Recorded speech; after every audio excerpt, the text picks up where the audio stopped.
Nakitaan og cracks ang parte sa usa ka opisina sa Mandaue City Hall human sa pagtayog sa yuta ni atong miaging adlaw.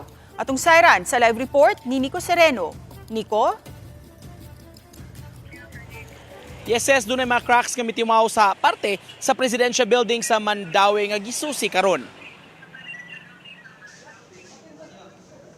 Nakakordona kining pipila ka mga cubicle sud sa sangguniang panglungsod office sa Mandaue City. Gibutangan og yellow line ang mga dapit, haduol gyud sa mga bag-ong cracks o liki nga nanggawas mugna sa linog Lunes sa hapon. Mas maaninaw ang liki sa parte sa kisame sa opisina. Sa pagtayog nitong Lunes, daling nang gawas ang mga empleyado. Ngayon ni tingog warang ni crack niya dali seconds lang. Kaya kung doot na tontoran to warang kuyaw gid siya. Kamo ning Nang gawas. Bantay lang gid. Mamaingon mi spray nga magbantay lang pagkuan naggawas lang. Sukad miigo ang unang linog niadtong September 2025, gibutangan na og brace ug additional support ang parte sa beam sa maong opisina.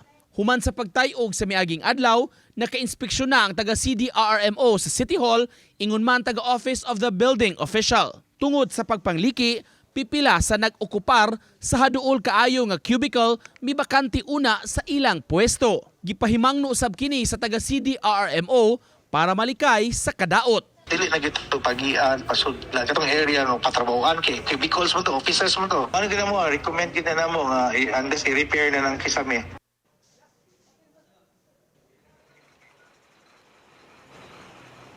Sa pagkakaroon gipaabot pa ang kumpleto nga report gikan sa mga engineers sa ilang gihimo nga inspection kabahin ning parte sa City Hall. Samtang giklaro sa CDRMO nga generally walay natala nga mga damages sa lain-lain pang bahin wal sinadawat nga report kabahin ini diha sa Mandaue City human sa linog ni atong Lunes.